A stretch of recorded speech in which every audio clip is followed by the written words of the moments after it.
has some appeal.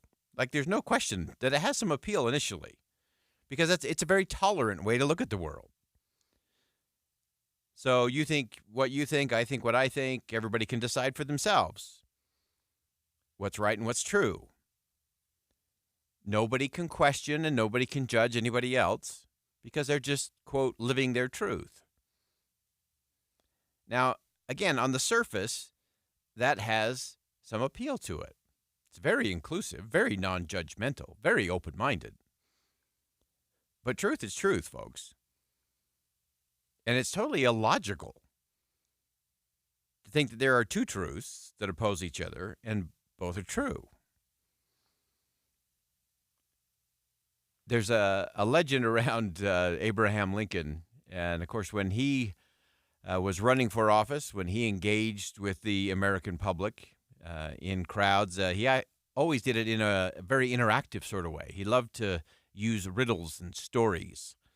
And it is purported that on one occasion, or maybe on many occasions, he used a scenario about truth. And he would ask his audience in a very cheeky kind of way that if you had a dog and you called the dog's tail a leg, how many legs does the dog have? He would ask the audience. And the audience, of course, would shout back, 5. To which he would respond, no, 4. Just calling a tail a leg does not make it a leg. It's still a tail. And you can call it a leg 6 ways to Sunday, and it will never be a leg. It will always be a tail. Why? Because that's the truth.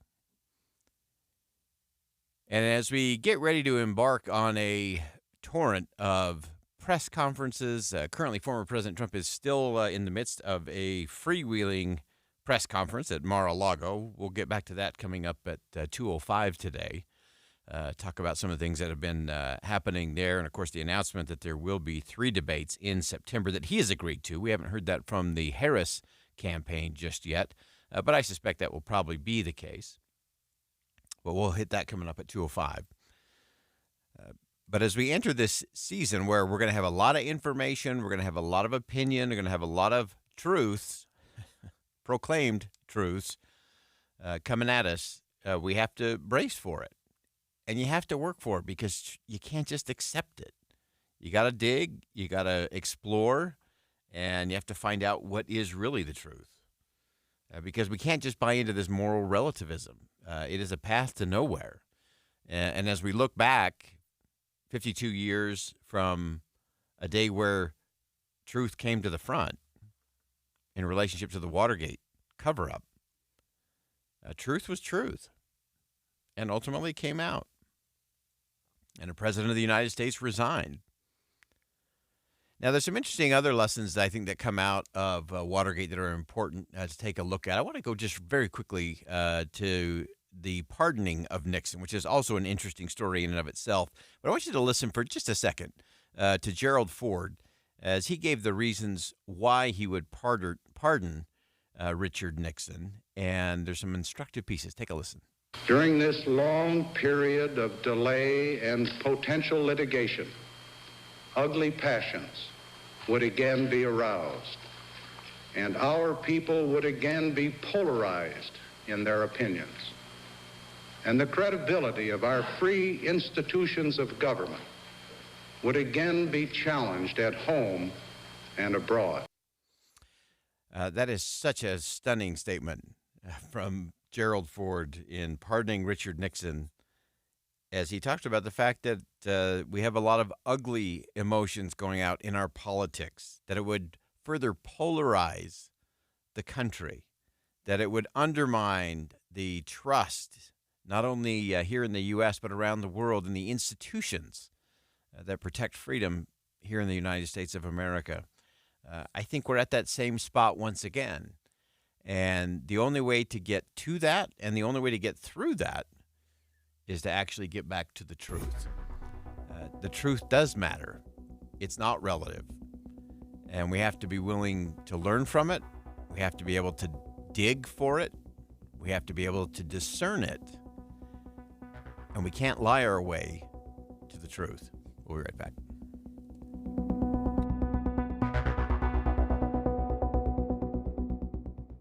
Think again on Inside Sources with Boyd Matheson.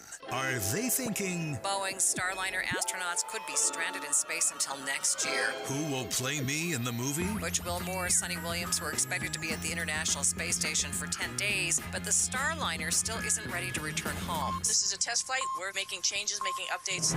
All ideas are on the table to bring them home soon. Get the latest from orbit. Stuck in Space. Mornings and afternoons on KSL News Radio. Jake and Nate from Advanced Window Products were in the studio yesterday afternoon, and you guys are back. Why? Hey, we want to extend that offer that we had for your listeners yesterday of $3,000 off 10 or more windows. So those of you that were not able to listen yesterday, we're going to extend that. All you have to do is call today. Get on that schedule, and we're going to give you $3,000 off 10 or more windows. Advanced Window Products is a company that's been doing business for 38 years in Salt Lake City. Your opportunity to get new windows that'll enhance the look of your home, your number one asset, and will cut your energy bills, perhaps most important, right? They do cut your energy bills. Yeah, the energy savings will be significant. Advanced Window Products offers financing as low as $170 a month. They build the windows, they install the windows, and they guarantee them for life. Call now, 801-850-9100, 801-850-9100, advancedwindowsusa.com. Beat the heat this summer with a desert adventure in Beatty, Nevada. Beatty is so hot that it's cool. Discover the Old West and desert beauty, loaded with family value and adventure with anything from tours, hiking, biking, ATV trails, and great eateries, and the best stargazing in the West. Beatty is the most scenic entrance to Death Valley National Park and your entryway to true desert adventure. Explore the ghost town of Rhyolite or the world-famous Nut and Candy Company and Historic Museum. Beatty has hundreds of miles of trails for hikers, mountain bikers, and off-roading. And don't forget, Beatty Days, October 25th through the 27th. Beatty Days is an entire weekend of fun, complete with Old West shootouts, ICS chili cook-offs, 2K and 5K races, live music, bed races, desert art, a classic car show, a cornhole tournament, model railroads, vendors, food, and contests for everyone. Just 95 miles from Las Vegas. For info, visit BeattyNevada.org. Tell them you heard it on the radio and get a free gift at BeattyNevada.org. The kids might be headed back to school soon, but summer's not over for your air conditioners. What's up, everybody? I'm Mike Wilson with Any Hour Services, and we still have plenty of hot days left. So if you haven't had your air conditioner serviced yet, I got some good news for you. Today, Thursday, August 8th, Any Hour Services is having a surprise one-day sale for any homeowners listening. Normally, we charge $124 to tune up your air conditioner, but if you call today and mention this ad, we'll tune up your air conditioner for only $29. That's a $95 savings. Call Any Hour Services right now at 801-443-7400. Manufacturers say that annual maintenance can help your air conditioner cool your home better and prevent unexpected breakdowns. 801-443-7400. The biggest reasons people don't get their air conditioner serviced each year is because they forget. So right now, while you're thinking about it, call Any Hour Services, lock in a $95 savings, and schedule a $29 air conditioner tune-up. Call Any Hour Services right now at 801-443-7400. You can Google Any Hour Services or schedule online at anyhourservices.com. Oh no, stomach issues again? Stomach issues? Who are you? Your pancreas. I could be the real reason for your diarrhea, gas, bloating, stomach pain, or loose oily stools. I thought it was my stomach. People often do, but any of these symptoms could mean having a condition called exocrine pancreatic insufficiency, or EPI. With EPI, the pancreas doesn't release enough enzymes to break down food, but EPI is manageable. Use the symptom checker on identifyepi.com and speak with your doctor. That's identifyepi.com. Sponsored by AbbVie. Life hack number 7. Get an iPhone 12 on Straight Talk. Life hack. Here's how it works. You walk into Walmart, go to the electronics section, ask for iPhone 12 with 5G and a dual camera system, and select the new Silver Unlimited plan. They'll smile because it's a good plan. You get real unlimited data, all for just $20 a month for the whole first year. Get it at Walmart or StraightTalk.com. Straight Talk. Less dollars, more sense. Taxes and fees apply. Requires activation of iPhone 12 and a new Silver Unlimited plan or higher end auto pay enrollment. $25 a month service credit applied for up to 12 months if eligibility requirements are met. For network management practices, visit StraightTalk.com. Get triple rewards on your Rewards Visa card from Cyprus Credit Union when you spend on gas and travel from now through August. Learn more or apply today at cypruscu.com. With the 3 things you need to know this hour, I'm Dan Bomas. First, Utah's state Supreme Court will hear arguments tomorrow in a case that could change the outcome in the Republican primary in the 2nd Congressional District. Second, a mother and daughter from Utah went to Vienna for a Taylor Swift concert, but it's been canceled because of a terrorist threat. And third, Tropical Storm Debbie sloshing its way up the East Coast, bringing heavy rain and flash flooding. 91 degrees, partly cloudy in Salt Lake City. And back to Inside Sources on KSL News Radio. Boyd Matheson divides rage from reason on Inside Sources. Well, everyone wants to live out a happy and successful life. And, of course, we often talk to a friend of the show, Arthur Brooks, who studies and works on happiness and how to achieve it. Those are important and worth highlighting, of course. However, the desire for happiness includes an interesting twist and some catch-22s in there. The more a person tends to fixate and analyze and chase the feeling of happiness, the further away it can actually get. So while we all want to be a little happier and a little more content with things in our lives, what does that path look like? How do we actually achieve that? A brilliant piece in the New York Times. Jessica Gross, an opinion writer for the Times, also does the Times newsletter on culture, social change, and the American family, and just has a great piece under the headline, Are We Happy Yet? And Jessica, welcome to the show. Thanks so much for having me. So I love how you began your piece talking about this experiment that you went through in tracking your happiness. Explain that for our listeners, because I just found that whole process very fascinating. So about a year ago, I started noticing that the apps that tracked my steps, so I'm a big step tracker and heart rate tracker, they were prompting me to add my feelings as part of the tracking. And my first thought was, that is bizarre. Like, you cannot, like, I don't feel like tracking my feelings, a couple times a day is going to be as easy as it is to say, I walked 10,000 steps today. So I had an initial skepticism, but I wanted to try it for myself because I wanted to give it the college try and give it a chance. And so I actually signed up for a bunch of them, but only one made it into the piece. Apple has one. The one in the piece is trackyourhappiness.org. And I also signed up for one called We Croak, which didn't make it into the piece, but that is based on a sort of Buddhist idea that if the more you think about death and sort of face death, the happier you'll be. Wow. And so that reminded me of my own demise several times a day. And to be a big spoiler of the piece, none of them really made me happier. I think they mostly made me annoyed, honestly, because, your phone just keeps, pinging you and asking you how you feel. And I'm like, I'm just trying to fold the laundry. I don't want to think about it. It's not bringing me great joy, and I don't want to think about the fact that I'm not having great joy doing the laundry. It was more neutral, right? Yeah. It sort of made me realize through most of the things I do, whether I want to do them or not, it's mostly like, it's fine. Neither high nor low. It's just like getting through the day, right? Yeah.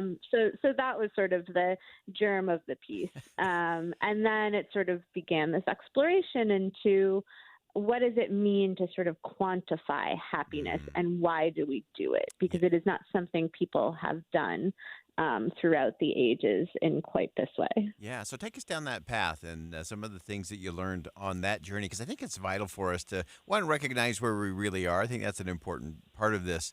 But I think we get distracted by, I always say, some things that can't be counted, and some things that can be counted don't count. Kind of walk us through your journey and what actually does count when it comes to happiness. So it was really fascinating. I found out that there are historians of emotion, which the fact that they exist is fascinating. But basically, people have been wrestling with this question as long as we've had writing and as long as we've had philosophers and thinkers. The Greeks wrestled with this question. Christian philosophers wrestled with this question. And our idea of what constitutes happiness or the good life or how to even show that has really changed over time, over thousands of years. And, it's only been very recently that people were supposed to outwardly show that they were happy, outwardly show that to smile. There's a whole digression I had in there about how people didn't used to smile because everyone's teeth were so bad. And really modern dentistry made smiling more possible. So a lot of this sort of outward expression of happiness, or the idea that happiness is actually attainable in this life, is very, very new. Really up until recently, many people believe that, only true happiness and true contentment can be found in the afterlife. And you'll only know if you had a good, satisfying life at the end of your life. It's not something, that can really be messed with day to day. And a lot of it is based on luck. So that's sort of what people believed historically, and obviously lots of people still think that today. But the idea that happiness is something that you can actively pursue, and that doing so on a daily basis, on a weekly basis, is desirable is a pretty new idea. Yeah. And so walk us through some of the things that you came away with. One of the things that you noted in your piece is that one of the few things that can actually make one of those connecting points is that social contact, that interconnectedness with other people. Yeah, so I was really surprised to find that a lot of the very common happiness interventions, like meditation, like exercise, they don't have a whole lot of strong support that they work for everyone. Now, I'm not going to say if meditation works for you, don't do it. Exercise is my big one. It's a huge anxiety helper. I think on an individual basis, these things can help, 10%, 20%, but the effect sizes are never huge. But the one thing that seemed to have the most evidence behind it was being with other people and the personal connections that you make. And so getting outside ourselves is the most reliable way to, and I don't even want to say boost your mood, because it's bigger than that. It's deeper than that. It's about sort of lifelong contentment and sort of satisfaction, because, you might hang out with your friend today and have a fight. Right. And you didn't have a very good time. That did not help the happiness meter, right? Right, exactly. But, that's just one day in hopefully a lifelong relationship. And the other thing that was really revelatory to me in terms of reporting and talking to all these people and reading so many books was I think there's an idea, especially in self-help culture, that you need to work on yourself before you can be out in the world. You need to be some sort of evolved person or perfect person, and I think that couldn't be further from the truth. We grow by interacting with other people, and it's okay if we have conflict, if we have imperfect interactions. It's all building to something bigger and something outside ourselves. So I thought that was really a lovely takeaway for me. Yeah, and I think it's an important takeaway for all of us, that it is in the interaction. Even though relationships are messy, families are messy, communities are messy, there's something about that interaction and interconnectedness that is part of the bigger, as you said, the broader thing that ultimately brings that happiness over time. And it's not something you can rush in and read a 7-step book and have it all done and be happy by Friday. It just doesn't seem to play out that way. Give us one last thing, just in our last 60 seconds here. Give us one other thing that maybe surprised you, or something you hope people take away from the piece. What I really hope people take away is that you can't compare experiences. I mean, there's a common phrase, sort of compare and despair, but even that usually is external, right? You're comparing yourself to somebody else. But I don't think it's worthwhile to compare one day to another day. Everything is constantly changing. I mean, the way I put it in the piece is sort of like, I don't want to compare, witnessing a beautiful sunset to walking home from the bus with my daughter and being totally absorbed in what she's saying, just a little story. Like, how do you compare that or track that or put a number to that? You can't. They're all just part of life experience, and it's not ranking it just, I don't think it's that useful to most people. I think that's so vital. We always say that viewing your life through comparison is always fatal vision. And whether it's a sunset to a walk with your daughter, or whether it's comparing yourself to your neighbor or a colleague at work. That comparison is never helpful. Fantastic piece. Jessica Gross, Times opinion writer, author of Times newsletter on culture, social change, and the American family. Check that out at the NewYorkTimes.com today. And Jessica, thanks for joining us. Fantastic perspective. Oh, my pleasure. Thanks for having me again. All right. Again, that's Jessica Gross from the New York Times. And again, looking at life through comparison, always fatal vision doesn't lead to real happiness in any way, shape, or form. We'll step aside for some bottom of the hour news. More Inside Sources coming up next.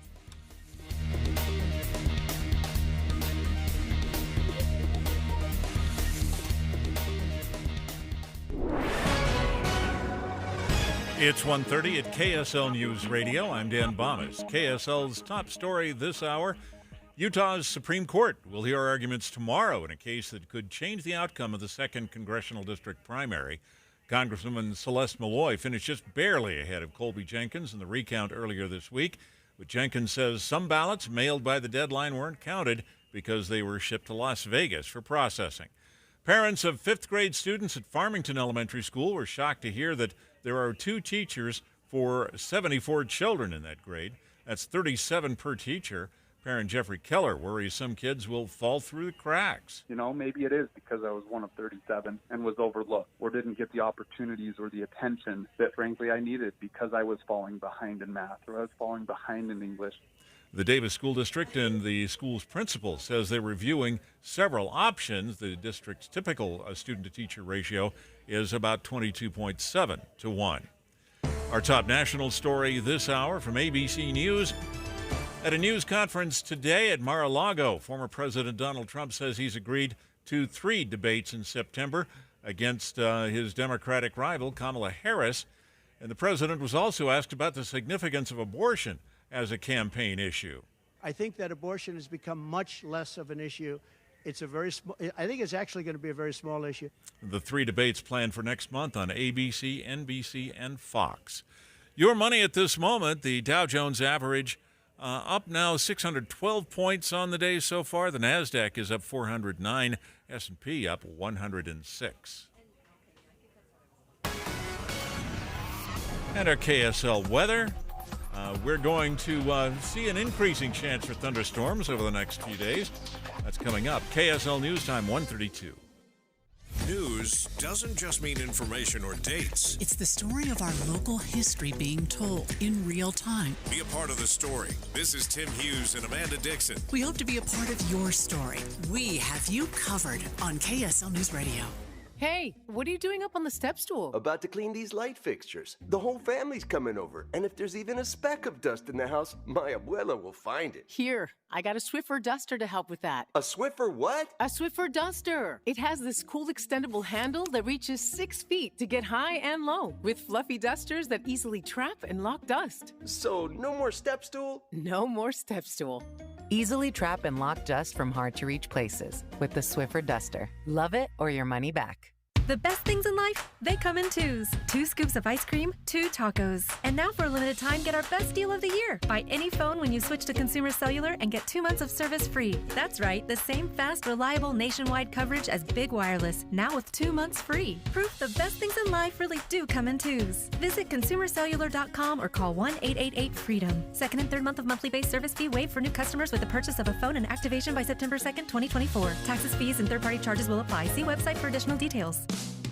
It's prime camping season, and Motorsportsland RV Centers are offering huge savings on your next RV during our model year clearance event. We've got to make room for incoming 25s, and previous year models are at huge discounts. Save tens of thousands and start a new adventure in comfort and style. We have excellent payment options, including zero-down financing, as well as special event interest rates. At Motorsportsland RV Centers, we provide a hassle-free and low-pressure buying experience. We aren't like other dealers that advertise fake prices and then charge thousands for things that should already be included. If you sit down to make a deal and see an extra charge for freight, prep, orientation, or other creative fees or packages, you've got to get out of there and come to a Motorsportsland RV Center in Salt Lake, Mill Creek, or Spanish Fork. Save thousands during Motorsportsland's Model Year Clearance event and get the RV of your dreams today. Adventure awaits. Let Motorsportsland help you get away. Motorsportsland.com.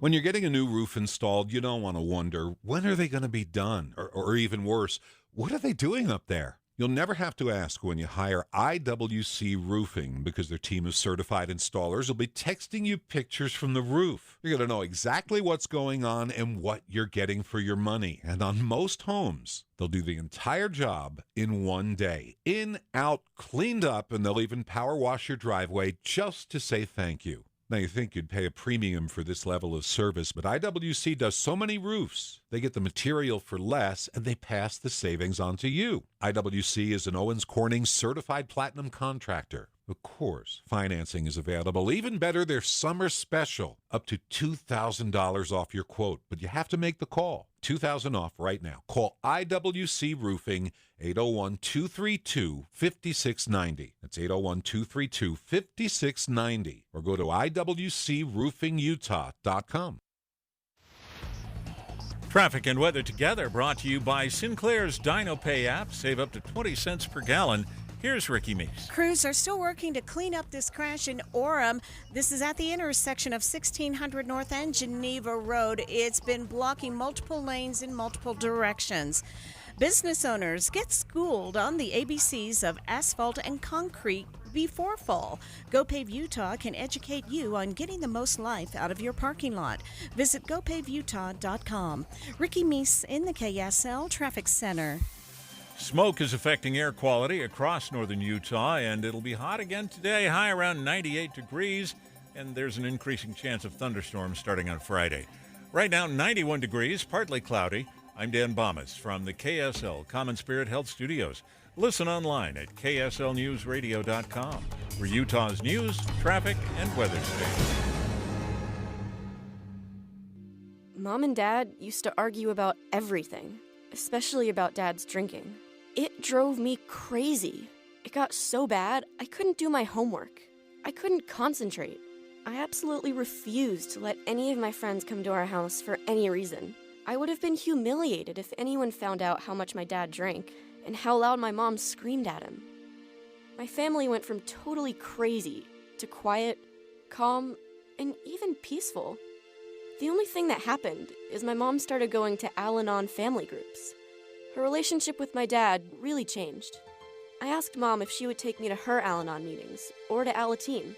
I wanted to see if I could have a better relationship with my dad. I'm sure glad I did. If someone's drinking troubling you, you might be surprised at what you can learn in an Al-Anon or Alateen family group from people just like you. Call 1-888-4-ALANON or go to alanon.org. Inside Sources. Inside Sources. America's voice of reason. Boyd Matheson on Utah's home for elevated conversation. Inside Sources on KSL News Radio. As always, we're going to try to get underneath the headlines just a little bit, and we're going to do that with our good friend Jonah Goldberg, editor-in-chief and co-founder of The Dispatch. And I want to do this in two parts today because Jonah's just been on a tear, and so we always have to dig into those opportunities and insights when we get them. And we have Jonah on the line. And Jonah, I want to start with obviously the unexpected rise of Kamala Harris and this whole idea of her getting tested, that she hasn't done a press conference, she hasn't done a sit-down interview. And on one hand, you can say from a consultant standpoint, from a political campaign strategy, ride the wave if you're getting your message out. But it actually would probably be to her benefit and definitely to the country's benefit if she actually had a little bit of scrutiny. Yeah, no, for sure. And first of all, it's great to be back. I think you never know in politics how long you can ride a moment before, the wave crashes over on top of you. And I think we're hitting that point now. Like economists would call it the point of diminishing returns. Because the message that, excuse me, she won't speak to the press, it feels like it's starting to break through. Yeah. And it also feels like there are enough questions that have been raised, legitimate, illegitimate, maybe legitimate, we don't know, about Tim Waltz and all that stuff, that she should come out and answer some questions. She's also the vice president of the United States, and she kind of has a governmental role to reassure the country and our allies and global markets that, there's some continuity of governance since the president is not in great shape, or at least is believed to not be in great shape. At the same time, I think they were smart not to do any interviews at first, not to give any long press conferences, because she's not great at them. And when your opponent, go back to Sun Tzu or Napoleon or wherever you want, when your opponent is stepping on garden rakes like Foghorn Leghorn, you don't get in the way. And so she should give interviews. The press should be more demanding that she give interviews. And I suspect they're going to figure out some sort of joint appearance with her and Tim Waltz, and it'll be with 60 Minutes or somebody. And but she got a lot out of this strategy. I just think it's hit the point of diminishing returns. Yeah, and I think it is one thing to I always thought with former President Barack Obama, his having to go and, he didn't cinch up the nomination against Hillary Clinton until June of that year.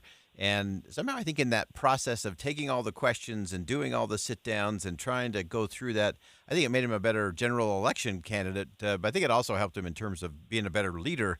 You can always win an election by taking the easy path, but it doesn't mean you necessarily get to lead. And I love that you pointed out that she is still the vice president of the United States, and our allies and enemies, as well as the American people, deserve some answers to get some certainty in terms of where we actually are. Yeah, and she needs to figure out how to do that in a smart way. I agree with you entirely about the role of primaries. I'm a big opponent of primaries. I love to get rid of them. But one of the benefits you get from them is it's a real trial by fire. Yeah. And there are a lot of very serious Democratic consultants. I mean, that's one of the benefits now that I'm at CNN, is I talk to a lot more Democrats than I used to. And and off camera, one of the reasons why they were very nervous and very skeptical about Kamala wasn't just that she was part of the incumbent unpopular administration. It wasn't just that she did so bad in the 2019 primaries. It's that she hasn't been tested the way a normal candidate in a primary is. Right. And to throw her into that deep an end of the pool all of a sudden made a lot of them nervous. Now, that would have been a problem with anybody. But because presidential election primaries are a beast that is unique unto themselves, and they test you in ways that no other primaries do. But still, she would have benefited by, sharpening her edge a bit. Yep. So we'll see. Yeah, fascinating stuff. I also want to go to the piece you had out today because I've watched this commercial, this Nike commercial about am I a bad person? And I had the same dis-ease with the whole thing that you did. But I want you to take our listeners through that because I think it's so telling in terms of where we are. And there's some important lessons for us in that. Yeah,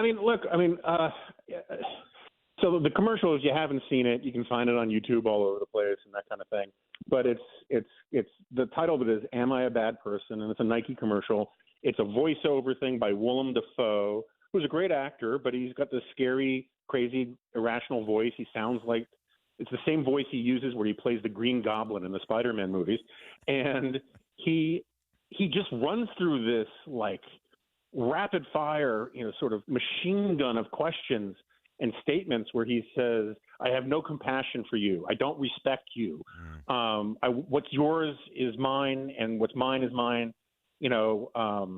I have no empathy, all these things. And then the refrain is over and over again. Does that make me a bad person? Am I a bad person? Tell me. So it's kind of unhinged. It's kind of deranged.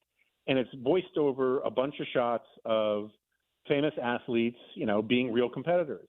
And I think anybody who knows anything about sports understands that, there's a winner's mentality and that you have to have like eye of the tiger and all that stuff and all those cliches. But you're not supposed to be a jerk, right? We have notions of sportsmanship in this country. We have notions of decency.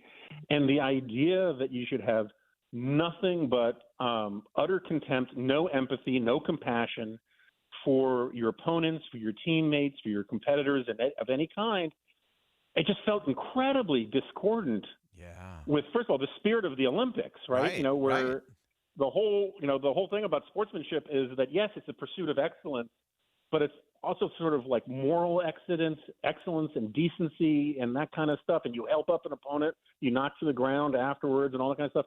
And this just rejects all of it. And I was tempted to do it about, this is the triumph of Friedrich Nietzsche in our culture and all this kind of stuff. But the point of the piece really was just that so much of our, it used to be that when people did cultural criticism in the 19th century or before the television age, or even when we were kids, like you could point out things that just were bad lessons, that taught people bad things, that glorified immoral behavior. And now, as long as some cultural product, some piece of pop culture doesn't have a political message, no one cares, no one talks about it. And if you do object to something, the only objections you'll get back have to do with politics. Like, is it is it team red or team blue in the culture war stuff? Yeah. Where we live in a country, we live in a society. Team red and team blue are supposed to believe that we're supposed to raise kids to have a certain sense of sportsmanship and decency. And the response I get from a lot of people is, why do you care? It's just a commercial. Well, that commercial is going to be seen by more people than Sean Hannity or Rachel Maddow or any of these people, right? And it gets pumped into a way where people don't have their filters to say, oh, this is someone political telling me something that I should think twice about. We just drink from it like it's a fire hose, and it spills. I first saw it as a trailer in a movie theater. And, and so millions and millions and millions of people, particularly kids, are going to see it. And it's all being done I'm pro-capitalism, but it's all being done just to sell sneakers. And it's telling people that real winners are jerks and are sociopaths. And I just think that's lamentable. Yeah, absolutely. I want to get one last thing in before I let you go, Jonah, because you also spent some time in the piece just getting to the whole idea of rhetoric today. And why that matters. And I think it's a crucial part of this whole conversation. Just give us a little snapshot into that quick. Yeah, so like rhetoric, there's this cultural critic, he's passed away, but Wayne Booth, who had this line about rhetoric, where he says, rhetoric is the art of probing what we believe we ought to believe, right? It is a way to appeal to the story that we should want to tell about ourselves and our society and our civilization. And, today, to the extent you ever hear the word rhetoric, it's used dismissively to say, oh, well, that's just rhetoric, right? Or as if it's just like boilerplate or sound bites or a good line or, something like that. It's political, that you're supposed to ignore it. It's sort of like when people say everything you hear all the compliments you hear someone say before the but don't mean anything. It's sort of like when you say something is rhetoric, you're supposed to just sort of discount it because it doesn't mean anything. But rhetoric matters. Rhetoric is as Booth would say, it's the art of trying to persuade people to be better. Yeah. To live towards an ideal, to hew towards a principle or a mode of conduct that makes you a better person or a better society.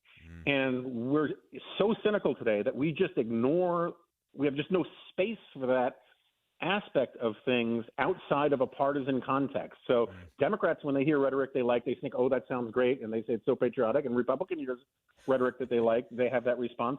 But outside of that, we don't have time for people who want us to be good people. Yeah. Regardless of our partisan affiliation. Exactly. Great perspective as always. Jonah Goldberg, editor-in-chief, co-founder of The Dispatch. And you can check out these pieces at thedispatch.com. It should be part of your day every day. It's part of mine because it gets to the right conversation about the right issues. I always learn something. I always become more curious, and it helps me not in political conversations, but in personal conversations. And Jonah, as always, we appreciate you making time for us today. Thanks, man. I appreciate it. All right. That's Jonah Goldberg, editor-in-chief, co-founder of The Dispatch. And his piece is called Do the Bad Guys Always Win? And it is worth reading, and it's even more important, worth thinking about and acting on today. We'll step aside for a quick break. More Inside Sources coming up next.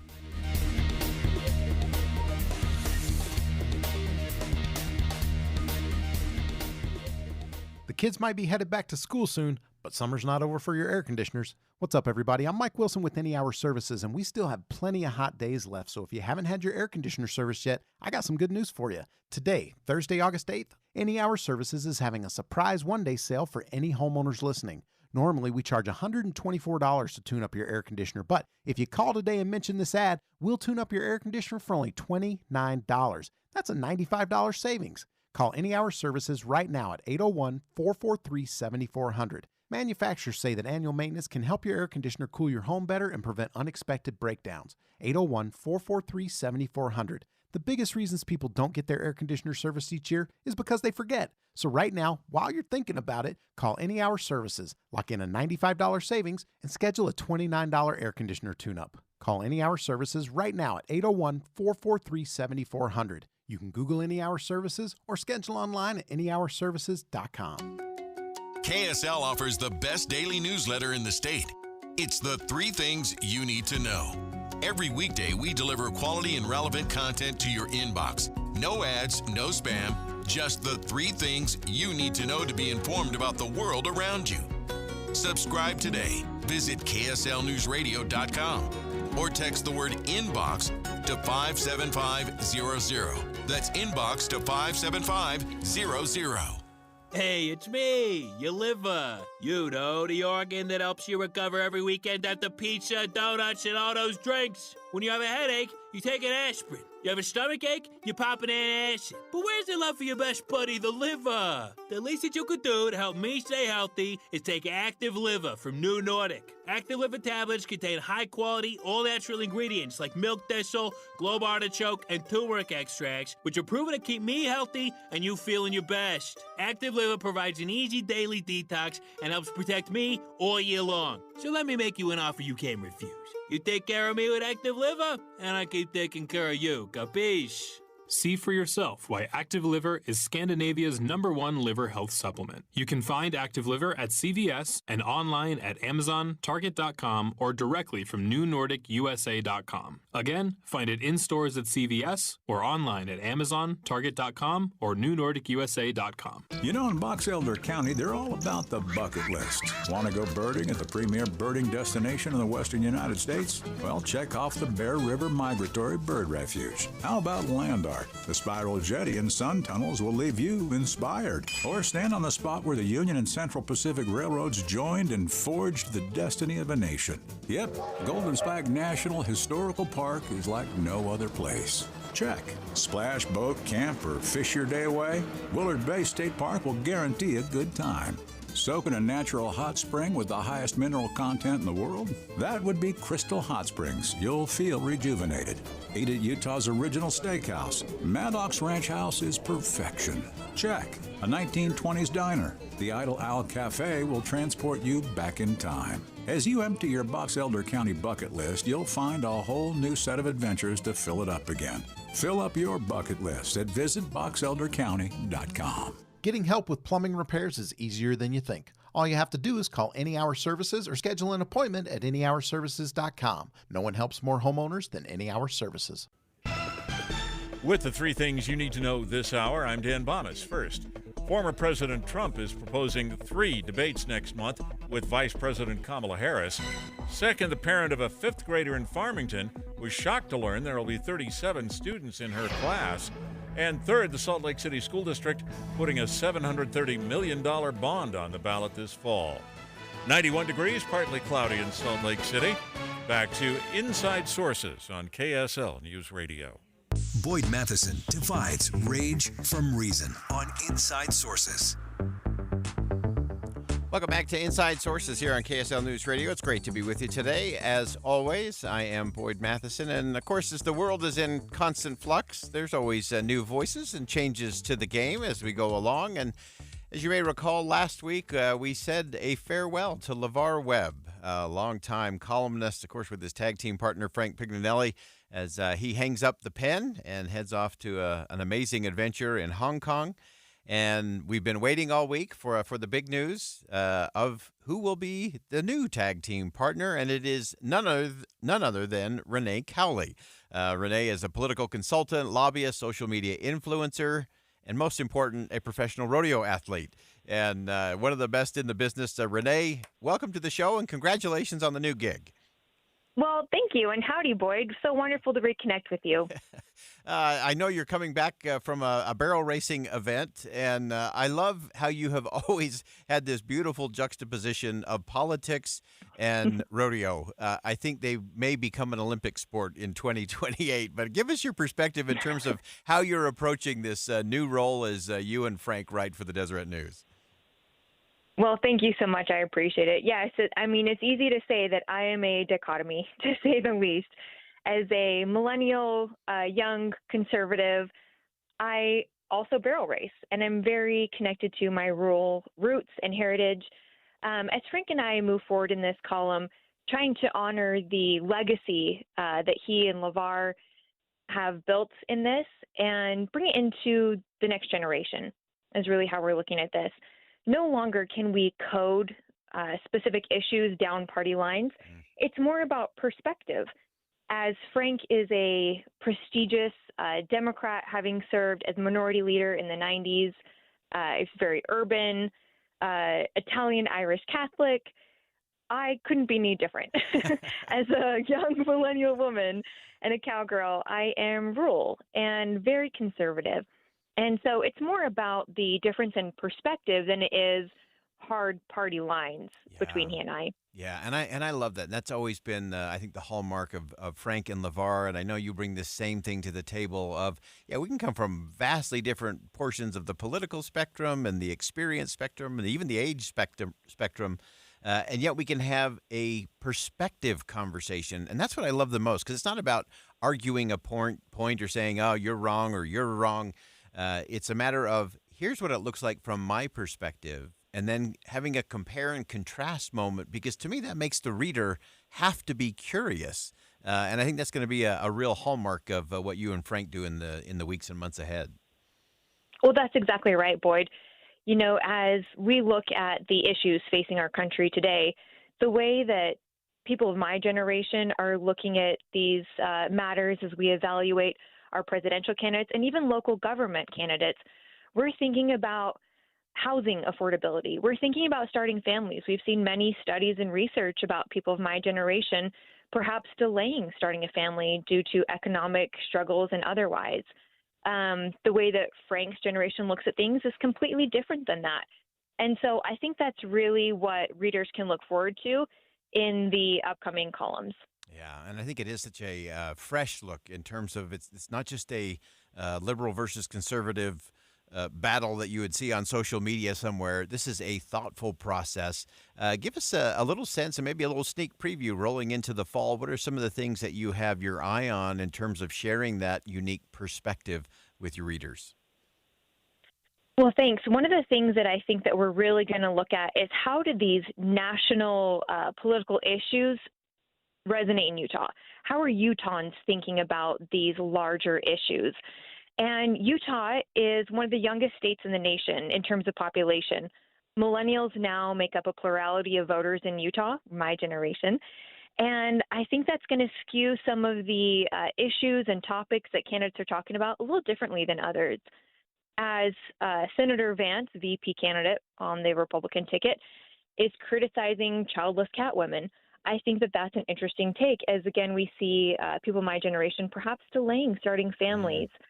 I think as we look at Vice President Harris and her pick and his background as a both football coach and educator, but some of the more radical liberal positions that he's taken and how people will be looking at that too, specifically in Utah. Utah, Deseret News just had a column recently and a poll released that had President Biden and RFK tied in favorability in Utah. That is remarkable. And so moving forward, it'll be interesting to see if RFK will Ross Perot this election, frankly. Will he be taking votes away from Trump voters? And will Harris have this sort of exciting social media moment? You know, we're 80-something days away from an election, and how will that translate to Utah voters? Those are the kind of things we're going to be looking at. Again, on kind of more local issues, There's been a lot of talk about Supreme Court cases, but the Utah Supreme Court has been making some really impactful decisions that might be in the shadows or overlooked a little bit regarding reapportionment, regarding abortion, and regarding statewide initiatives. So those kind of things are some of the things that Frank and I will be tackling in the coming columns. Fantastic. Renee Cowley is on the board, and we look forward to having you back on the show soon. That wraps up hour number 1 of Inside Sources here on KSL News Radio. We'll be right back. From the KSL Common Spirit Health Studios, this is KSL News Radio, Utah's news, traffic, and weather station. It's 2 o'clock at KSL News Radio. I'm Dan Bomas. KSL's top story this hour. While Utah was conducting its first execution in 14 years last night, the state of Texas executed 54-year-old Arthur Lee Burton for the murder of 48-year-old Nancy Edelman. She was a mother of 3. Tabor Unhoney died at the Utah State Prison by lethal injection here just after midnight. The Salt Lake City School Board has approved a $730 million bond proposal that will be on the ballot this fall. KSL News Radio's Candy Zalali reports. The bond proposal covers the rebuilds of Highland High School and West High School, building an athletic field house for East High School, and implementing sustainability upgrades across the district. Former school board member Michael Clara says that the bond is too high and the district should use the 4 recently closed elementary schools. But the spokesperson for the Salt Lake City School District, Yandere Chatwin, says those buildings are too small to meet the needs of a high school. And the school district says it will provide information to voters to help them make that decision. Our top national story this hour from ABC News. Israeli forces have struck 2 schools in northern Gaza. They say these schools were being used as command and control centers for Hamas fighters. Sources tell ABC more than 50 people were killed in those attacks. Your money at this moment, the Dow Jones average up on the day now 683 points. The NASDAQ is up 464. And our KSL weather. Looks like we'll see an increasing chance of thunderstorms over the next few days. KSL News Time, 2:01. You know what's great about KSL's traffic coverage? Trained traffic reporters and real listeners. Trading information and making the commute safer and faster for everyone. Every 10 minutes on the 9s, we have you covered on KSL News Radio. For over 22 years, speaking on business on KSL News Radio has been a beloved tradition, celebrating our heroic business leaders and Utah consumers who have helped build one of the strongest state economies in the nation. Now, under the stewardship of the Salt Lake Chamber and hosted by Chamber President and CEO Derek Miller, the program continues to shine a spotlight on those who make Utah's business environment dynamic and thriving. With his expertise and passion, Derek brings the stories of our business community to life. As part of the Salt Lake Chamber, Speaking on Business is proud to continue its legacy of highlighting inspiring stories, trends, and special guests. Support Utah businesses now and be part of Utah's thriving economy. More information can be found at slchamber.com. That's slchamber.com. My wife and I always loved doing everything together. Jiu-jitsu, kayaking, and intimacy was always on point. It was around my early 30s when I noticed a downward trend. Watching a lot of TV, putting on weight, and just full of self-doubt. I had tried another men's clinic with disappointing results. It's the personalized treatment I received at Revive Men's Health that has been the complete game changer for me. I've got my energy and motivation back. I'm feeling stronger than I did in my 20s, and it made me a much better husband to my wife. I'm Eric Ramos, healthcare provider at Revive Men's Health. If you are always feeling tired or moody, have a difficult time sleeping, or decreased libido, you may be suffering from low testosterone. Book your free T-check and exam at Revive Men's Health, Salt Lake City. Call 801-263-7777. That's 801-263-7777. Or visit ReviveMen'sHealth.com. You start your mornings in it. Breakfast. Bathe your kids in it. Talk, laugh, and play in it. But when it comes to paying for your kids' college with it, you don't even consider it. It's your home. Tap into it with HomeTap. Tap into the money you already have with no monthly payments.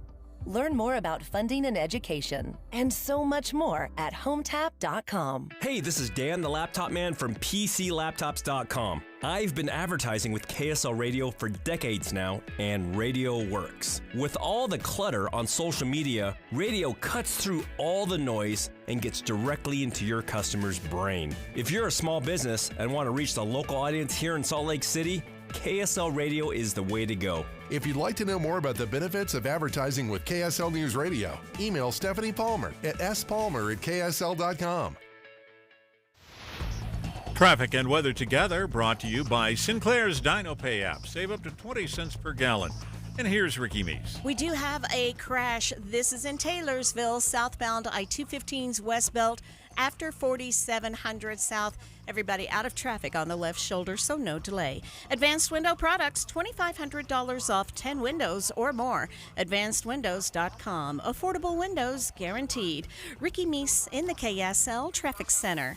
Smoke is affecting air quality across northern Utah today, and it's hot with a high around 98. We'll have an increasing chance of thunderstorms starting on Friday.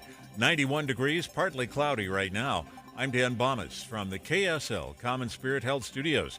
Listen online at kslnewsradio.com for Utah's news, traffic, and weather station. Inside Sources. Inside Sources. America's voice of reason. Boyd Matheson on Utah's home for elevated conversation. Inside Sources on KSL News Radio. Kamala Harris and Tim Walz have changed the equation of the 2024 election, and now the counterpoint is to the Trump campaign. And can they make a pivot and adapt their campaign to a new opponent in a new season with a new message? Are they up to the task? Let's begin. Think you know the news of the day? Think again with Boyd Matheson on KSL News Radio. Well, change is the one thing you can absolutely count on in an election season. We've been saying it since January. There would be some major events that nobody would be planning for that would alter and ultimately decide who would win the election of 2024 in the race for the White House. The Democrats have clearly taken back control of the spotlight and have captured a lot of positive vibes and positive momentum that were clearly in the former president's campaign coming out of the Republican National Convention. The Trump campaign was nearly giddy in their conversations and their strategy, what they had been able to pull off, and felt that they were going to be able to easily coast their way to the first Tuesday of November and an election win. And then everything changed. Of course, President Biden announced that he would step away and not accept the nomination. And then there was this rapid, breathtaking consolidation around Kamala Harris that I don't think anyone could have imagined. And then, of course, she announced just a few days ago Tim Walz, governor of Minnesota, as her tag team partner on the ticket. And they've been enjoying a very nice run. And the interesting thing, if you missed earlier, we chatted about this, how long can they ride that run of momentum before they have to start changing the narrative? In other words, they've been able to just talk very positive. Vice President Harris has not done any interviews, no press conferences, and they're just riding this positive wave. But as you know, waves change, and it's your ability to pivot and to maintain the momentum is what allows you to continue to ride. If you ride it too far, you end up in the surf, in a mess, in a heap. And so that's going to be an interesting timing question. And so now on the Republican side, they've been calling out the vice president for ducking the media, not taking hard questions, only talking off teleprompter. And to prove their point, and I think this is their first effort to really change the narrative, today the former president had a press conference from Mar-a-Lago and took a wide range of questions over the course of about an hour to talk about his agenda and to try to shift the conversation a little bit from the positive momentum the Democrats have enjoyed over the last 18 days. So during the press conference, Donald Trump appealed to the desire of voters for a better, healthier, and economically stronger America. They don't want this horrible culture that is developing, a culture of no common sense. It's really a culture of no common sense, and it's not what anyone wants. We want to have a safe country. We want to have a strong military. We want low interest rates, and we want to be able to have the American dream. We want to be able to have our youth be able to buy homes, housing, get good jobs. And we're really just at the opposite right now. It's so sad to see. Former President Trump was asked in the question and answer portion of the program after he gave some opening remarks the important question that I think many have been wondering, and that is, how will his strategy shift now that Vice President Harris is heading the Democratic ticket instead of Joe Biden? He said that nothing has changed from his perspective. I haven't recalibrated strategy at all. It's the same policies, open borders, weak on crime. I think she's worse than Biden because he got forced into the position. She was there long before. So interesting take there from the former president in terms of not changing strategy. I think if that is true, that is bad news for the Republicans and the former president's campaign, because it's always about adjusting. It's always about changing. Now, I get it in terms of policy, he's not changing anything. But in terms of strategy and messaging, you have to ebb and flow with that and meet the moment. The former president announced the debates that are being negotiated between his campaign and the Harris campaign. Here's what's being discussed. With all of that being said, I think it's very important to have debates. And we've agreed with Fox on a date of September 4th. We've agreed with NBC on September 10th. And we've agreed with ABC on September 25th. And so they have clarified a few of those things. They have clarified that September 10th is the date of the ABC debate. September 25th is the date of the proposed NBC debate. And, of course, September the 4th would be the Fox debate. Those have not been formally agreed to by the Harris campaign, so it will be interesting to see how that debate. Of course, there's the debate about debates is always an important part of the process. And so we'll see how that all plays out. That would be fascinating to have three debates in a little over 2 weeks' time, 3 weeks' time, two of them within 6 days. And so that's going to be an interesting thing to see how both of the campaigns and the candidates prepare for and then actually perform on that kind of stage.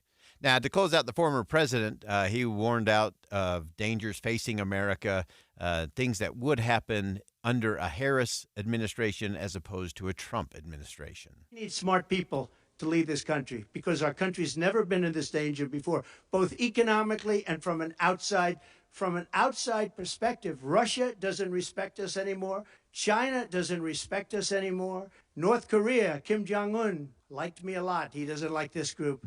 We are in great danger. We're in great danger of being in World War III. That could happen. All right, there you go. That's the former president, again, having a press conference. And I think the main reason he held a press conference today hadn't been on the schedule all week.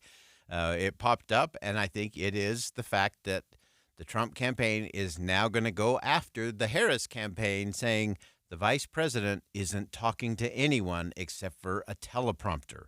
And that's going to be the messaging. Now, whether you agree with that or not, again, we made the case and talked about it earlier with some of our guests, the fact that she hasn't had to make a case.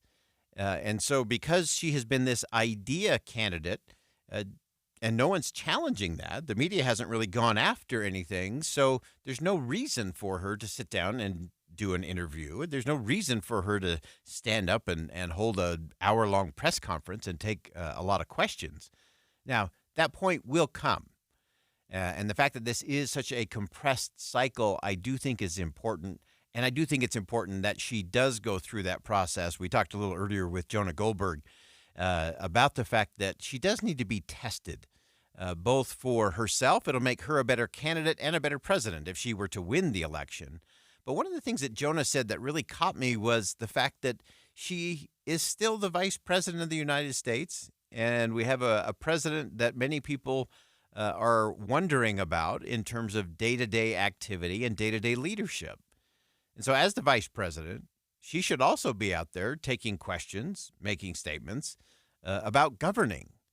And that's important for the American people. That's important for our allies around the world to be assured that someone is at the helm. It's also very important for our enemies and our adversaries to recognize that this is not a moment of weakness in the United States, that the administration is functioning, that things are getting done, and that America will continue to stand with its allies and friends around the world in the cause of freedom. So there's a lot of reasons that are starting to mount for Kamala Harris to step in front of a microphone and take some questions from reporters and have that process play out. And we'll continue to see how they do that. And then we'll look forward to some debates coming up in early September between former President Trump and current Vice President Kamala Harris. And as we think about all of that and move through all of that process, I do think it's important for us to take a step back and to look at how these play out. There's a lot of campaign strategy. There's a lot of messaging strategy. And you can win an election with messaging strategy, but it doesn't necessarily mean that you get to lead or that you're positioned to lead or that you've proven that you have the mettle, the courage, the character to lead. And that's part of the conversation we're going to get to as we march our way towards the first Tuesday of November. We'll be right back.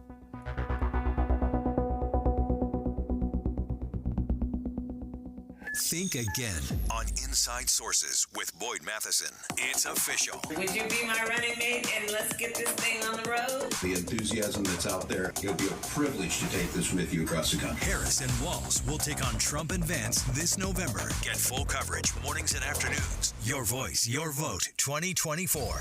We have you covered. On KSL News Radio.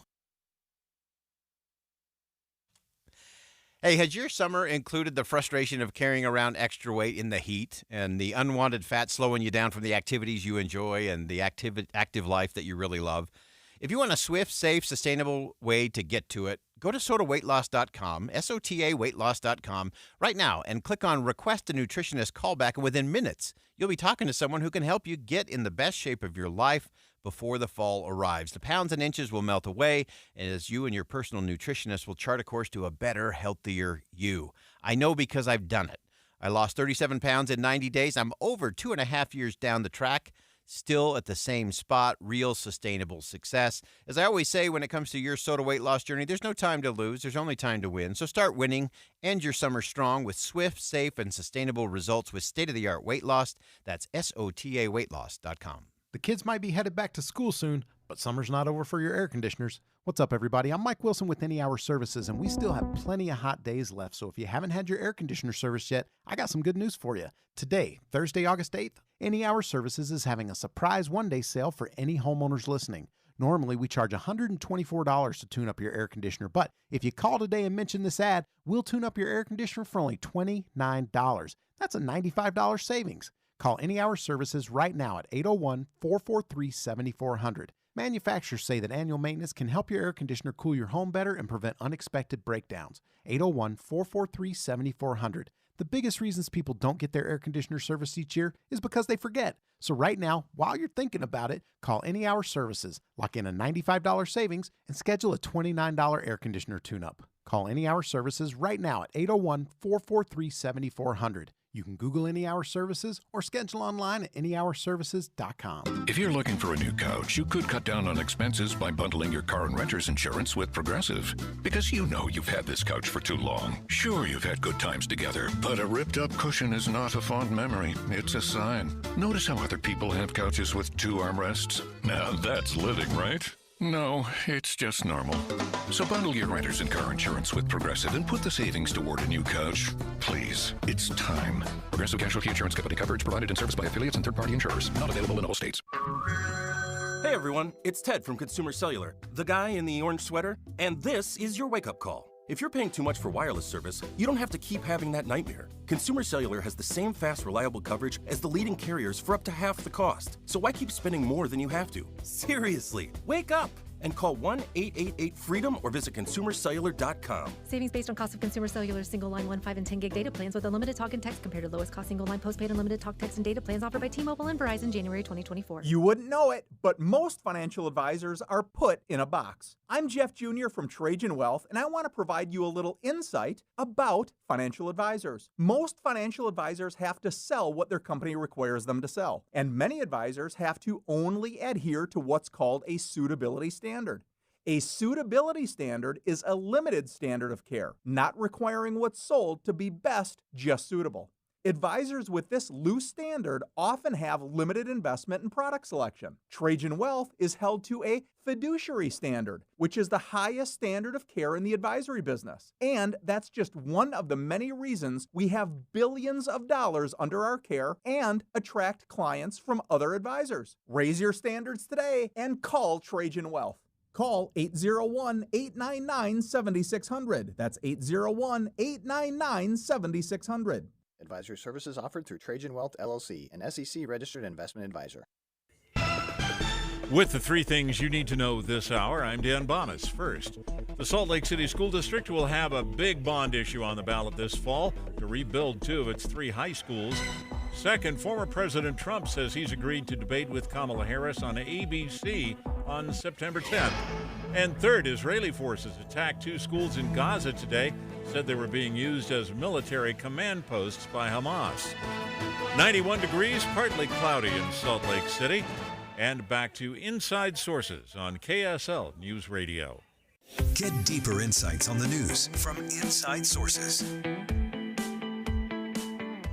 The rise of Kamala Harris as the Democratic presidential nominee has reignited a lot of discussions around the significance of identity in American politics. And while many celebrate the possibilities of electing the first woman to the presidency, the focus on representation should not be eclipsed there. And the need to assess candidates on their merits, their qualifications, and, of course, principles and policies. We have to get to that part of that conversation. And a wonderful piece in the New York Times today. Pamela Paul, opinion columnist at the Times, talked about this whole idea that Harris might become the first female president, but keep the focus where it belongs. And she joins us on the line. Pamela, welcome to the show. Thanks for having me. So let's dig into this. I think you've gone at this in such a smart conversation in terms of, yes, there's a lot of things to be excited about. It is kind of a vibe feel that Democrats are riding right now. But we shouldn't let that obscure some of the other things that might matter, not just to win a campaign, but to actually lead and govern a country. Yeah, I mean, I'm very distrustful of the whole Kamala vibes, all of the excitement that's happening right now. And I hate to, opt out of a dance party here, but I do think we need to elect a candidate based on the substance. And Kamala Harris is in the unfortunate circumstance of, one, not having had a particular standout tenure as a vice president, and 2, she did not go through a primary process, and so she really did not have the opportunity to differentiate herself not only from President Biden, but also from, possible other stances of other candidates who might have run for president if the whole situation had played out differently. Yeah, and we just had a conversation with Jonah Goldberg, and we were talking about this idea of testing, through that primary process, and actually talked about how former President Barack Obama was so tested in the primary. He didn't cinch the nomination over Hillary Clinton until June of 2008, but it made him a better candidate for the fall, and I think it made him a better president because he had to go through that process, and this clearly isn't going to happen this time around, but there has to be a moment where the tough questions have to be asked and answered. Right. I mean, we know that the electorate overall was not enchanted with the concept of either Trump or Biden as the, nominees. I think that a lot of Republicans would have perhaps liked to have had another option. Certainly, Democrats wanted another option other than Biden. But the solution to that on the Democrat side was not to essentially anoint someone to be the candidate, but to allow the American voters to have the opportunity to select, to at least go through some kind of process. And if you doubt that, Biden essentially appointed Kamala, he really did. I mean, he handed over all of his money, his significant war chest, which I think was, in the $90+ million. And so there really wasn't a chance for Americans to weigh in. And the idea that we already voted for Kamala Harris when we voted for the Biden-Harris ticket in 2020 is really not persuasive, because most people either A, voted for Biden, and he chose Kamala Harris, and so she was part of the package, or B, they voted against Trump. But I don't think that anyone voted in that election for Kamala Harris, and nobody voted in a primary process to select Kamala Harris as the Democratic nominee. And at this point, I think, she's simply been riding a huge amount of enthusiasm to have someone who could conceivably win and someone who is not Biden. We just don't know in what ways is she not Biden? What positions does she take that differ from his? We don't know any of that, not in terms of domestic policy, not in terms of political philosophy, and not in terms of foreign policy. Yeah, and I think that's been an interesting thing to see from the campaign standpoint of that she really is an idea. Like, she's not a person. She doesn't have – no one's looked at the record. No one's really gone after any of those things because it's just this idea that she's not Joe Biden and she's not Donald Trump. And that's sort of been what they've been riding. But I think that that road or that wave eventually ends, and the question will be, will they be ready to actually make the case for a President Harris as opposed to the idea of a President Harris? Right. I mean, remember, people were very enthusiastic. Not everyone, obviously, not enough people, though she did win the popular vote, but people were very enthusiastic. There were vibes about Hillary Clinton back in 2016, and that did not translate into an effective and winning candidacy. So I just think that, the internet is not real life, and it's very fun, I guess, for many people to, circulate the memes and join these various kind of identity-based group Zooms where you have celebrity drop-ins. But that is not going to, in my opinion, I don't think that will affect especially voters in battleground states who are still undecided to go for Kamala Harris. Yeah, in fact, I wanted you to unpack that for us a little bit, that all of these Zoom calls, all of these different identities for Kamala Harris is such an interesting and it's almost an odd thing to me in terms of, one, again, ride the vibe, fine. But again, it doesn't really impact. Unpack that for us a little in terms of how you see that playing out as things go into the fall. Well, I mean, what I wrote the column about specifically was the question of whether we make this about electing the first female president. And other people might fill that in with the first South Asian president or the first black president, first black woman president. And I really think that that is the wrong message to send. I think that when Joe Biden selected Ketanji Jackson, as his Supreme Court nominee, rather than say, I want to select the best person and come up with three candidates who happen to have been all black women, he said, I would like to find the best black female justice. And that sounds good on the surface, but what it really does is undermine those candidates, because Ketanji Brown Jackson may well have been the best candidate of anyone.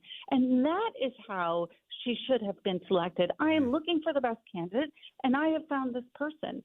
But what you do by making it about identity is you inherently undermine that person, because they are then forever known as, well, this person was picked because they fit that category. They were picked only among this group.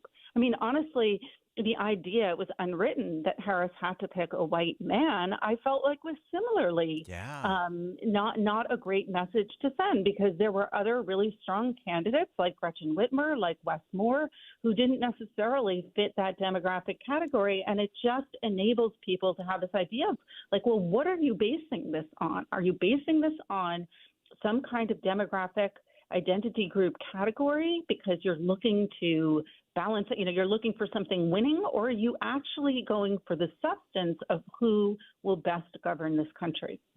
And that is where we have to get who will best govern whatever the role is. If we're doing it just on identity, we're solely missing the boat, and we're creating more opportunities for division and mistrust in the process and in the people. Right. I mean, all of these things are a double-edged sword, right? Because if you make a big deal about, oh, we're going to elect the first woman president, well, then if the first woman president is then a failure, you can say, oh, well, we knew it because we elected her, we elected this person as a woman. It enables you then to make these gross generalizations about an entire demographic category, in this case, half the planet, based on the performance of one person, which is why the conversation should be about who Kamala Harris is as an individual, not about what group identity she belongs to, because there's no way that one person can embody all of the characteristics of not just one category, but in her case, of checking off 3 different boxes. She's not a representative of any of those people. She is supposed to be a representative for all Americans. That is a fantastic perspective. Pamela Paul, opinion columnist at the New York Times. You need to check out this piece. This is worth reading. And I don't care where you fall on the political spectrum, who you're for, who you're against. This is important thinking in terms of identity politics and how do we make sure that we always have the best people who will govern in the best interest of the people. Pamela, thanks so much for joining us. I'm happy to have joined. Thanks so much.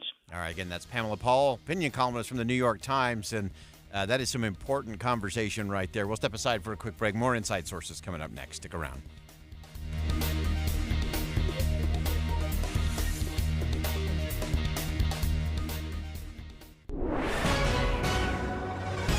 It's 2:30 at KSL News Radio. I'm Dan Bomas. KSL's top story this hour.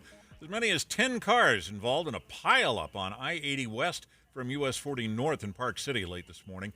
UHP says an oversized load escort was moving through that area, and there was a little bit of backup, and that ultimately led to a couple of crashes. No one was seriously hurt, and they did take some time there to clear the roadway. A Good Samaritan getting credit for pulling a driver out of the wreckage of a fiery car crash today. This happened on westbound I-80 in Salt Lake County just before 10 this morning.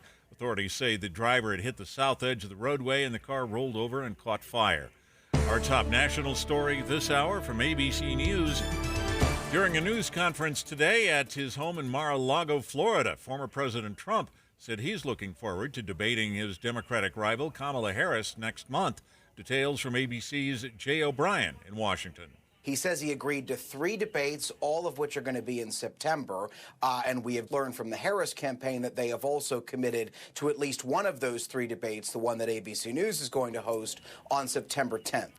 In your money at this moment, the Dow Jones average closing trading today up 683 points. The NASDAQ was up 464. The S&P 500 up 119. And it looks like we'll continue with weather that's pretty hot, but we'll also see some chances for thunderstorms the next few days. That's next. KSL News Time, 2:32. We hope you have the right app on your phone for news. You probably have dozens. But the KSL News Radio app, well, it makes our live stream super easy. Plus, our talk shows are right there as podcast for your workday. That's the app for KSL News Radio. Honey, hello, honey. This has to stop. Mowing the lawn? I can't. It grows too fast. You planted grass in our bedroom. Yeah, the green is a great compliment to the blue walls. You planted grass in the hall and the kitchen, too. I know. I love grass. Yeah, I love grass, too, but not everywhere. Does that mean I have to get rid of the riding mower, too? She handles great down the hallway. Mom warned me there'd be days like this. Grass doesn't belong everywhere. So now Utah Water Savers offers an incentive plan to replace your grass with water-efficient landscaping. Earn as much as $3 for every square foot of lawn replaced. Register at utahwatersavers.com and learn what incentives are available in your area. And if you thought money didn't grow on trees, guess again. Add trees to your project from a pre-approved list and you'll enjoy a tree bait. Reducing water use is one of the most impactful long-term changes you can make. So start at utahwatersavers.com. utahwatersavers.com. Need a ride? Call Utah Transit Authority's referral line. This dedicated phone number is a resource created specifically for individuals with disabilities, aging adults over the age of 60, and veterans who need temporary assistance finding specialized transportation solutions. Simply give us a call at 801-287-2870. Leave your name and phone number, and a UTA representative will get back to you soon. If you're facing ongoing day-to-day transportation challenges, the UTA referral line is here to help. From medical appointments to the grocery store, we're here to get you where you need to go. Please call 801-287-2870. This dedicated phone number is a resource created specifically for individuals with disabilities, aging adults over the age of 60, and veterans who need temporary assistance finding specialized transportation solutions. 801-287-2870. That's 801-287-2870. Hi, Utah. It's Congressman Burgess Owens. Are you stuck dealing with a federal agency? Need help with a passport, accessing VA benefits? Or is your child seeking a Service Academy nomination? Team Owens has your back. Connect with our remarkable casework team today by calling 801-999-9801 or by visiting owens.house.gov. Paid for by official funds authorized by the House of Representatives. You don't have to live with cataracts.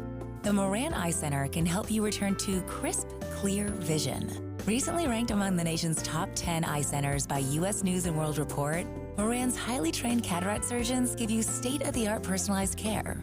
If you're looking for a cataract doctor near you, the Moran Eye Center has the top experts in the field right here in Utah. Visit moraneyecenter.com and schedule a consultation today. Traffic and weather together brought to you by Sinclair's Dino Pay app. Save up to 20 cents per gallon. Here's Ricky Meese. It's a delay-free drive on the Valley freeways, and we have the final cleanup of the Taylorsville accident, southbound I-215's westbound after 4700 South. Common Spirit hospitals, clinics, and caregivers, all connected to advanced health care in Colorado, Kansas, and Utah. Healthcare with human kindness is here. Hello, human kindness. Ricky Meese in the KSL Traffic Center. Smoke affecting our air quality across northern Utah, and it's hot again today with a high around 98. We'll have an increasing chance of thunderstorms starting on Friday. 93 degrees, partly cloudy right now. I'm Dan Bomas from the KSL Common Spirit Health Studios. Listen online at kslnewsradio.com.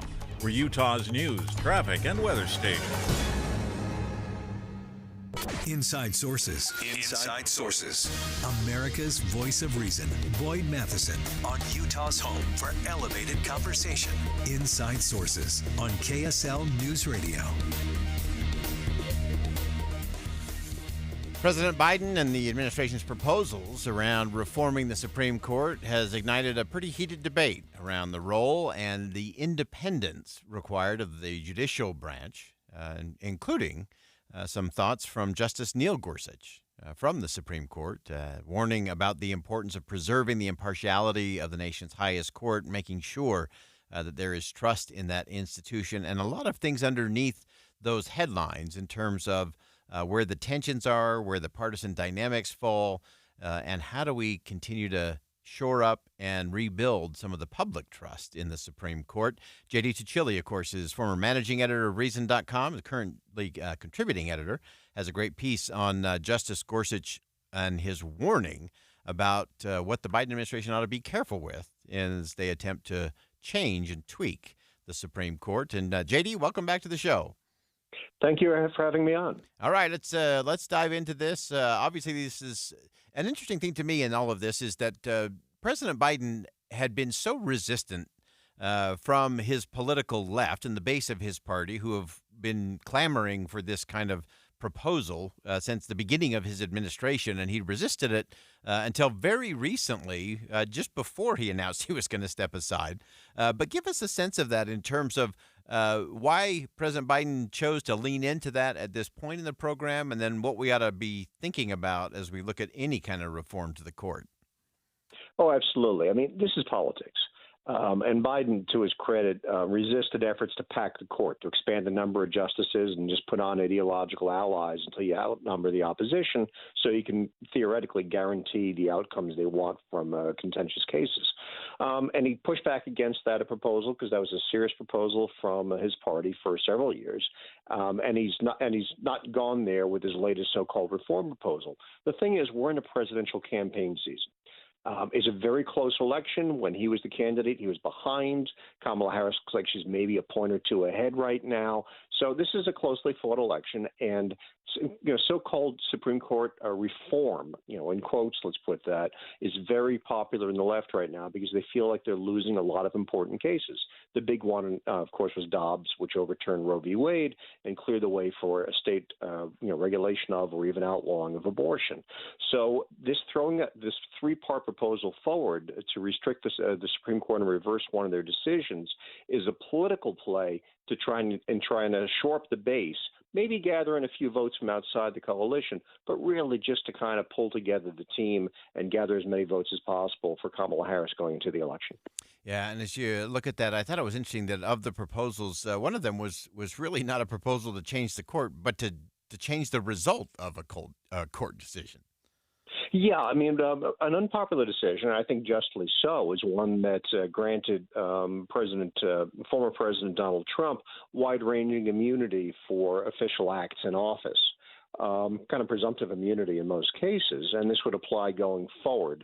But the big focus right now is it's on Trump, and anything involving Trump, of course, is popular with Republicans and very unpopular with Democrats, all other issues aside. It has bad implications, though. I think it was probably a poor decision. A lot of the legal scholars to whom I refer and defer agree that it granted too much basically immunity to the office of the presidency, and made it kind of immune, kind of a beyond the reach of the law if overtly illegal acts are done while in office. So that's one part of the proposal as a constitutional amendment that would roll that back, reverse that decision, and restore the accountability to the presidency.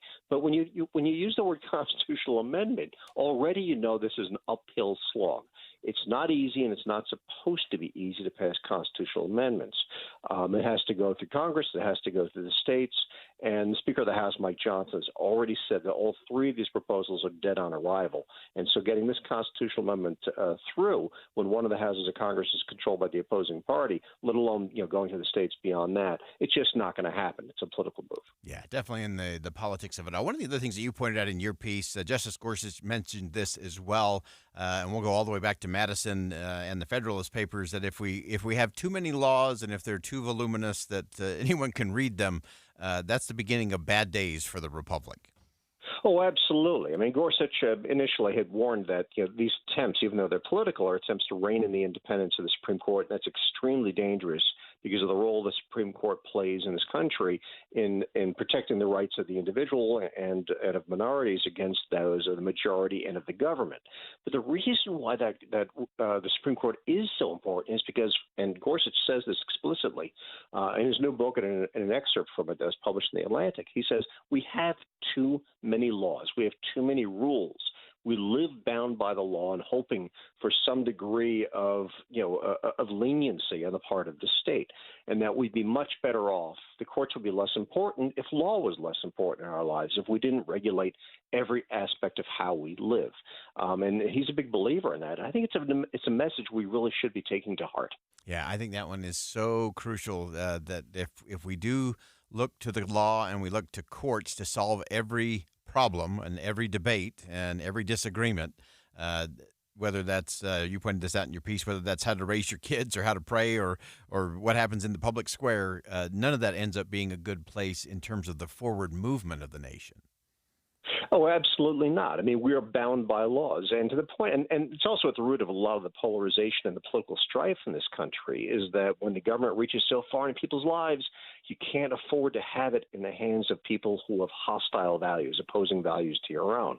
And we see that, of course, in the battle over the Supreme Court right now, but it reaches far and wide into so much of the difficulties we're having in this country right now. Yeah, no question about it. And then finally, JD, before I let you go, give us just kind of your look forward. If you could wave a couple of magic wands, what do you think are some of the core things we need to be thinking about or maybe thinking again about when it comes to both preserving the legitimacy, the authority, and that trust factor in the court? Well, I mean, I like what Gorsuch says about making law less important. Making law less important means making government less important in our lives.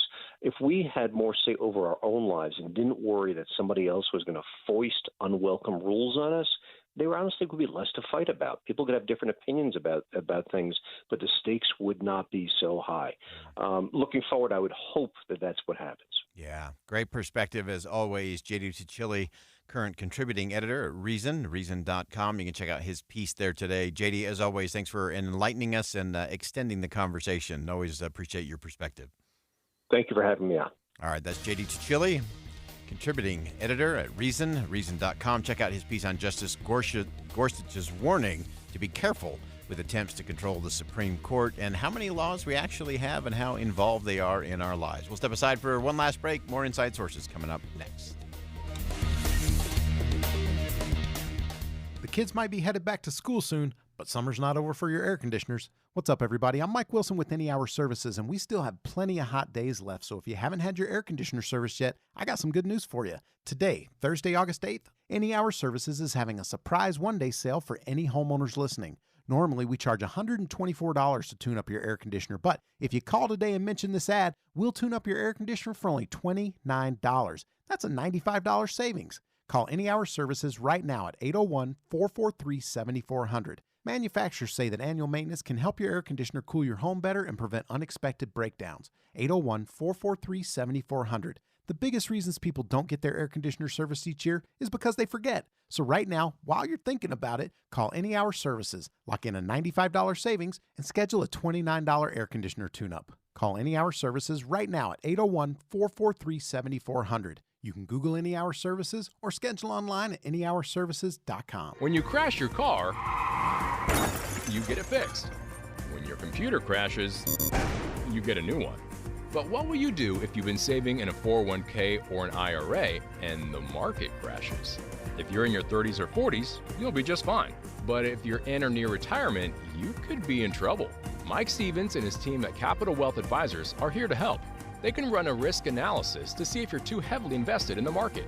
Don't let the ups and downs of Wall Street control you or your retirement dreams.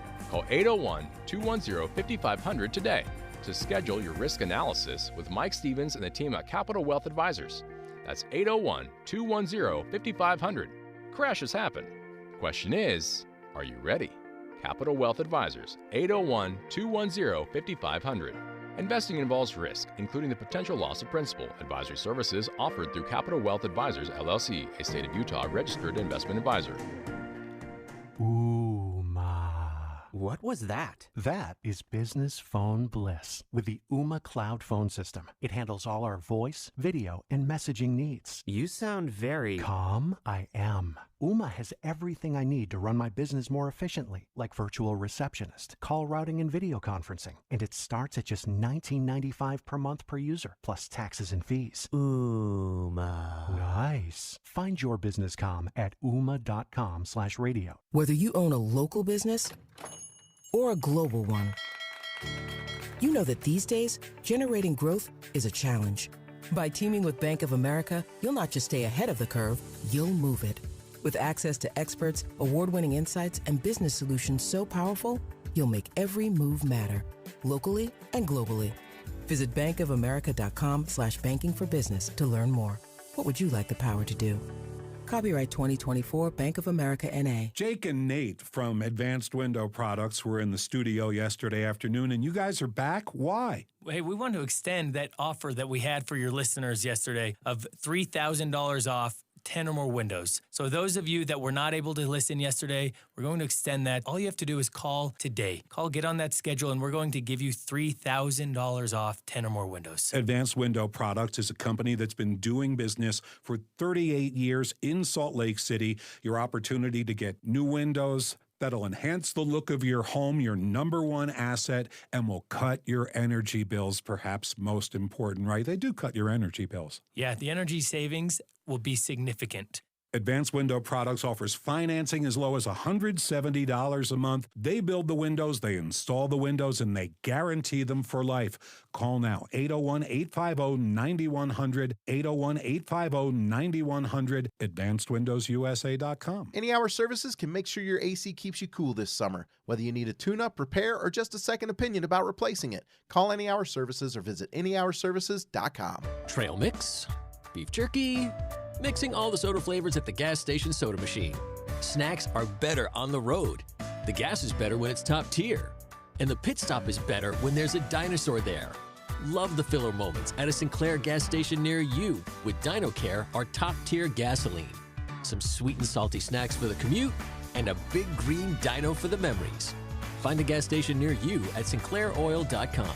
Sinclair, fill up your life. In 2024, dating is a disaster. We've been ghosted, breadcrumbed, stuck in situationships. Hi, I'm Debbie. I'm Caitlin. Welcome to our new podcast, Dating at Her Age. Dating has been so dicey for us, we asked KSL, can we launch an all-new podcast about it? People use these dating apps. You're not really dating when you're on the dating app. Dating at Her Age, brought to you by Mountain Home Services. A new episode drops every Thursday on KSLNewsRadio.com. You know, in Box Elder County, they're all about the bucket list. Want to go birding at the premier birding destination in the western United States? Well, check off the Bear River Migratory Bird Refuge. How about land art? The spiral jetty and sun tunnels will leave you inspired. Or stand on the spot where the Union and Central Pacific Railroads joined and forged the destiny of a nation. Yep, Golden Spike National Historical Park is like no other place. Check. Splash, boat, camp, or fish your day away? Willard Bay State Park will guarantee a good time. Soak in a natural hot spring with the highest mineral content in the world? That would be Crystal Hot Springs. You'll feel rejuvenated. Eat at Utah's original steakhouse. Maddox Ranch House is perfection. Check. A 1920s diner. The Idle Owl Cafe will transport you back in time. As you empty your Box Elder County bucket list, you'll find a whole new set of adventures to fill it up again. Fill up your bucket list at visitboxeldercounty.com. At Social Security, we are always thinking of ways to save you time and make things easier. That's why we created My Social Security. Opening a My Social Security account gives you secure access to your personal record and interactive tools tailored for you. You can see if you are eligible to receive benefits, view spousal benefit estimates, and compare retirement benefit estimates at different ages or dates when you want to start receiving benefits. Already receiving benefits? Use your account to change your address, set up or change direct deposit, get a proof of income letter, and more. In most states, you can also request a replacement Social Security card. Save time. Go online. Open a My Social Security account at ssa.gov/myaccount.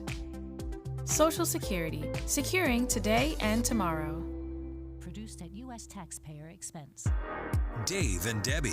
It's impossible to digest and consume all of the news that's now coming at us through either social media or through web pages or through the radio. Pick what is most impactful in your life and focus on that. And that's what Dave and I do every single morning.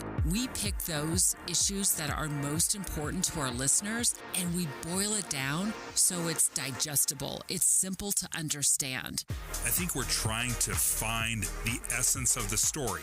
You know, you can't be an expert on all things, but that doesn't mean you can't be curious and really find out more and educate yourself and learn the complexities of an issue. But I think all of us start at ground zero on everything. Ask questions, show that curiosity. And then if you need more research, you can always go to KSLNewsRadio.com and learn more. Listen for Dave and Dejanovic 9 to noon on KSL News Radio. With the three things you need to know this hour, I'm Dan Bomas. First, a Good Samaritan helped to rescue a woman from a fiery car crash on I-80 this morning. Second, former President Trump says Vice President Harris has agreed to at least one of 3 proposed debates next month. And third, dozens of women who've accused an OB/GYN from Provo of sexual abuse will be able to move ahead with their lawsuit against the doctor. 93 degrees, partly cloudy in Salt Lake City. And back to Inside Sources on KSL News Radio. Hear elevated conversation on crucial issues. Boyd Matheson on Inside Sources. Welcome back to Inside Sources here on KSL News Radio. Great to be with you today, as always. I am Boyd Matheson. As we round out the show today, I want to go back to some of our earlier conversations in the day because I think there's some important lessons in there. So we've been focusing a little bit on the Olympics each day in terms of what's been happening, some great stories, some great insight. We had a conversation earlier in the show with Jonah Goldberg from the Dispatch talking about an advertisement. It was a Nike commercial. And if you've been watching the Olympics, you've probably seen it 37 times every day. It plays over and over and over again. And the theme of this commercial is, am I a bad person? And the messages that are contained says, am I a bad person? I'm single-minded. I'm deceptive. I'm obsessive. I'm selfish. I have no empathy. I don't respect you. I'm never satisfied. I have an obsession with power. I'm irrational. I have no remorse. I have no sense of compassion. I'm delusional. And the question is, am I a bad person? Now, all of those statements are shown in the backdrop of some pretty famous athletes, from LeBron James on. And so the message is an interesting one, especially in the context of the Olympics, where we're supposed to be about the Olympic spirit and camaraderie and good sportsmanship and dignity and losing with grace and winning with grace. And so to me, that one has been gnawing at me of why is that the message that Nike is choosing to use to sell sneakers and athletic apparel? And it's an interesting one to me. And I get it. The whole concept is, winning isn't for everyone. You have to be really tough. You have to be really focused. You have to be, a maniac to go at it and endure the pain. I get all of that. But all of these messages of I have no empathy, I have no respect, I have no compassion, those are interesting things. And so think about that. And Jonah Goldberg from the Dispatch pointed this out in a brilliant piece at thedispatch.com. And I actually want to give you just a portion of his close to all of that.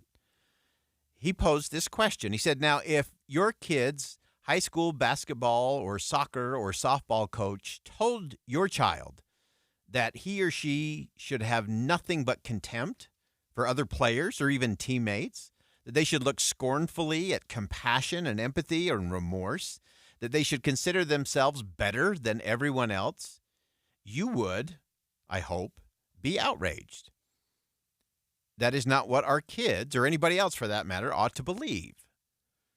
But when a multi-billion-dollar corporation beams that straight at your kids just to sell sneakers, and most of us just shrug, it's because in our culture today, anything that doesn't have a political point is just shrug-worthy.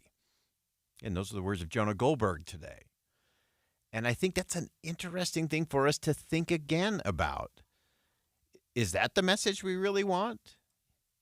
If your child or your student's teacher was teaching that, let alone a softball coach or a piano instructor, that's what excellence takes? No compassion, all contempt?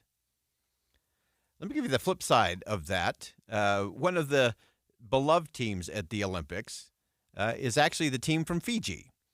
And they actually begin their day every day at the hotel with this.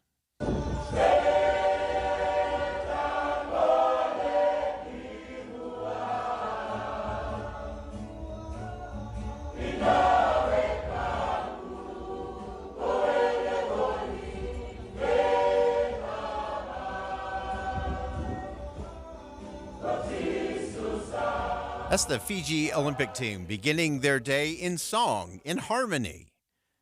And that's what they do every day. They become very famous. In fact, the Fiji, their team sports usually sing a song like that or a hymn before they play. Even the rugby team has become world famous for these songs because they promote unity and peace and a connection within the competition. And it's one of the things that I admire about the people of Fiji. They understand what happens when we come together, especially when we come together in song. In fact, about 5 years ago, I was in Fiji with President Russell M. Nelson of the Church of Jesus Christ of Latter-day Saints at a large gathering at a soccer field. And it was one of the most extraordinary moments I've ever had with music.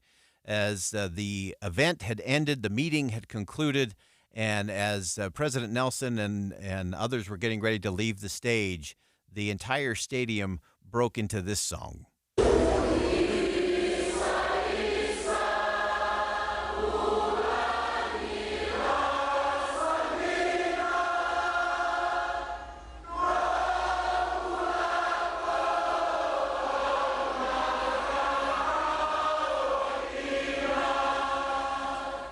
That's called Isale. It's a goodbye to dear friend. And the people of Fiji get that. I've never felt so encircled by a community as I did that night in Fiji as a total stranger in that space. And they've taken that and they export that all around the world, even to the Olympic